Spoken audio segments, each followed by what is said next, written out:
Hello, I'm Tom Bailey, and in today's Speaker Stories episode, I'll be getting to know Jim Carroll, who is a keynote speaker, author of 39 books, and over a 25-year time span has built a reputation as the world's leading global futurist, trends, and innovations expert. So, Jim, hello, and a very warm welcome to today's episode. Thank you. Thanks so much for being here. And just out of interest, whereabouts in the world are you right now?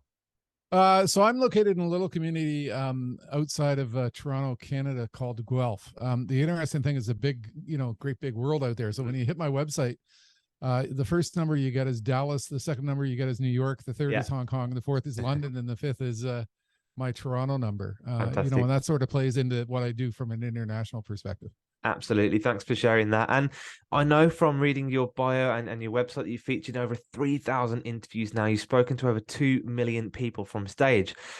So clearly, I want to know where you find the time. But most importantly, I really want to learn about your relationship with public speaking. And I'm going to start by asking, was public speaking something you were always just born a natural talent, or was it something you had to really develop over time?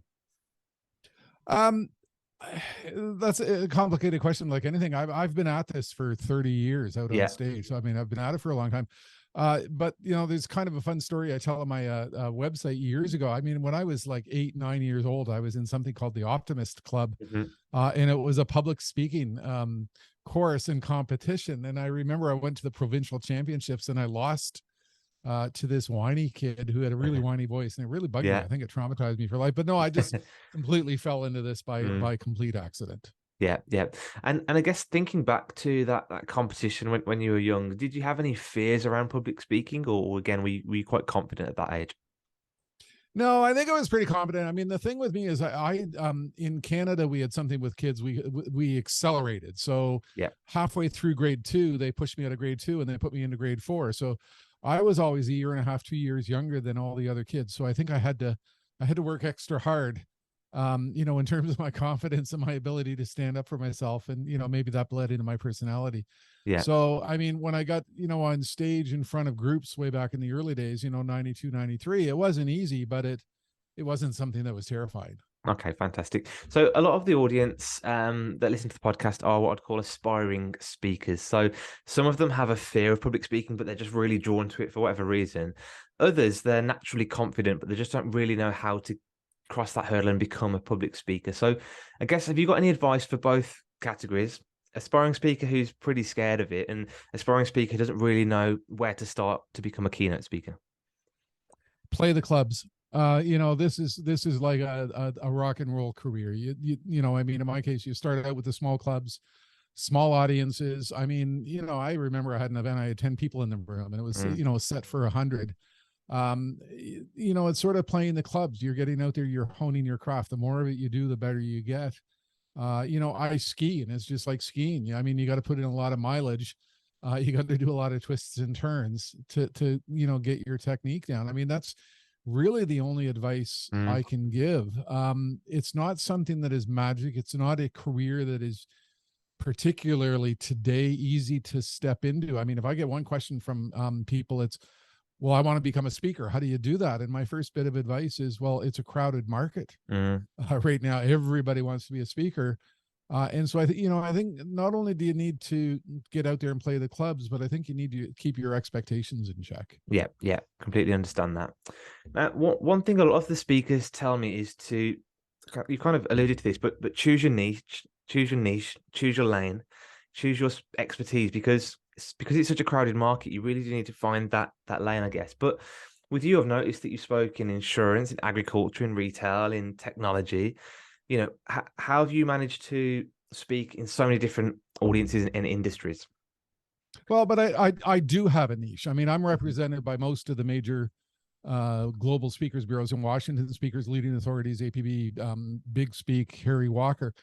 And, if you talk to some of the agents there, there's sort of the mindset that if you're hit by a client with a really unique topic-oriented trends or innovation theme that is really, really unique, call Jim Carroll. He's the guy. My niche is highly specialized stuff that somehow has a trends or innovation and hook to it. And that's because of the research I do. I mean, at this point, I'm down to only 20 or 30 keynotes a year. I don't take on a lot of volume. And I mean, I delight in taking on very specialized topics. So, I mean, last week I was in Zurich, outside of Zurich, Switzerland, and the focus was the future of risk for corporate organizations going forward. What unique risk issues might we hit? So there's a lot of formula sort of focused speakers out there. They've got a shtick, they've got a story, and they'll tell the same story to every audience, regardless of who the industry is. I mean, I go into a room full of farmers and talk about the future of genomic farming in the era of microclimate meteorology. I mean, if that's what the client wants, that's where I can take them. And I guess for you, you don't necessarily need to know that information before the client comes to you. You can do the research, like you said, to find out and put your lens on it through innovation.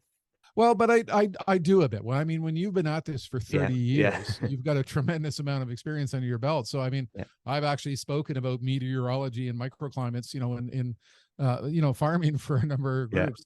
But yeah, I mean, there is a fair bit of research. I'll often get a call from a bureau, before that sort of introductory call with the client. Can you talk about this thing? I'll dive into the research tools that I use, educate myself, so I can have a fairly high level, intelligent, exploratory call with the potential client, as they figure out their options. Excellent. Well, thanks for that.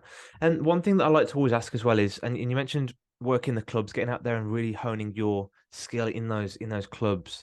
There's a transition point then to go from free speaker, practicing, getting out there, to paid speaker. Have you got any advice around that in terms of asking for a payment to speak for the first time? I didn't have the traditional path, that path into this industry. I didn't decide I want to be a speaker and did it for free and then, transition to paid. I mean, my story was, I wrote 34 books about the internet in Canada in the 90s. And so when the internet exploded on the scene, I'd already been online for 20 years. And so I was asked to come into organizations. Can you describe to us what this means from a business perspective? Right. So that got me onto the speaking path. And I remember the first time a speakers bureau called me and said, we're going to pay you. I think the fee was, $3,500. And I told my wife, look, I'm going to get money for this. And she said, this will never last. And we still have a good laugh about that. So I sort of went from the perspective of falling into the industry by accident and then figuring it out as I went. And, over the last 30 years, steadily increasing the fee. It's I look at folks who are trying to break into the industry today, and I think it is a bit of a challenge to try to make that leap into going from free into paid. And I think that's why playing the clubs is critical, because you certainly can get gigs at a lower fee by playing the clubs to hone your craft, develop the experience, get some good stuff in your resume, get some client comments, and build up all that collateral that you need to truly succeed in this industry. Yeah, completely understand. For those people that can see the video, for those podcast guests, you won't, but I can see you've got a really nice virtual studio there. Was that something you had to build because of the pandemic and the whole speaking industry? Here's my spaceship. So Fantastic. I mean, my whole theory of what happened when COVID came about. I realized I was going to be stuck in my basement. Here's where I have shorts. And I was going to be stuck in my basement for quite some time, and what I realized was a lot of folks were doing the standard sort of headshot type of video. And I mean, I saw a lot of people, droning onto a PowerPoint, and I decided I was going to, do something a little bit more significant. So, I mean, I have this massive green screen studio with a whole bunch of lights and a whole bunch of gear and 7 cameras. And I mean, I can, if you give me a moment here, I can go back on my stage, shorts and all, and show you what I can do. And I can actually walk around. Give me one sec. Fantastic. And I guess for those people that are listening to the podcast, what we can see is a green screen room, 7 cameras, lots of lighting, fantastic experience that Jim can put on for his audiences. My whole theory was that a lot of speakers in their transition to virtual, they were like deer staring at headlights. I mean, they didn't know how to deliver. So I invested a lot of time in this. I'm going back to in-person events now. I still think there's something significant here. I'm still trying to figure out how to leverage it. I mean, people hated virtual, even if we could do virtual, cool stuff like this. So for me, this is becoming a content generation machine. So makes sense. For example, when I went to Switzerland a week ago, a month prior to that, I hit the studio here and, little 2-minute teaser clip, to interest them. I mean, I joined TikTok. I'm Hmm. old, but I joined TikTok 2 weeks ago, and I come in here. I film little, TikTok reels that are a minute long.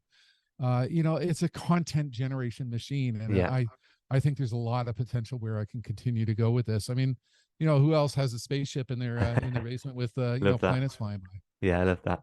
Fantastic. And I guess, like you said, it's just figuring out how to leverage that bit now, because what it means is that you don't have to travel. The audience doesn't have to travel. People can join you from their homes. You can stay at home. There's lots of benefits from doing these virtual experiences, but people do miss the in-person, Yes. face-to-face experience, don't they?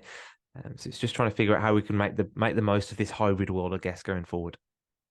Yeah, people really started to zone out in virtual. I learned quickly that the only way to make virtual work, and I did a lot of virtual events. I mean, they're all on my site. You can find them at virtual.jimcarroll.com. I had to borrow from Pink Floyd. I had to hit people with short, sharp shocks of insight. So Yeah. I would talk for 5 to 7 minutes, and then I'd come back here into the mic and do Q&A and a lot of text message polling, live text message polling, Yeah. because people need to interact. I mean, they're staring at a screen and they got their 2-year-old screaming next to them. We got to do something different to keep them engaged in virtual. I don't know where virtual is going to go. I don't think it's dead. I think people get sick of it. I think there's a lot of innovative, disruptive things we can still do and explore. Yep, love that. And thank you so much for sharing that. And I've got one final question for you today, which is, if anybody wants to book you as a speaker or find out more about you, where's the best place for them to go? Well, I mean, the top 40 bureaus in the world, they all book me. I mean, they've booked me at one time or another. So if you poke around, you'll notice I'm listed on all of their sites. I get a lot of organic hits as well. I mean, people Hmm. finding me on Google, a lot of direct stuff. So a big, massive, sprawling website with all kinds of video from tremendous number of presentations over the years. jimcarroll.com Fantastic. is the main entry point to the site. Great. And what I'll do as well is I'll put a link to that in the show notes. People can just click on that and they can find out more about you. Well, Jim, just want to say thank you so much again for sharing all of your knowledge, insights, and great expertise with myself and our audience. Okay, thank you. Thank you for having me in.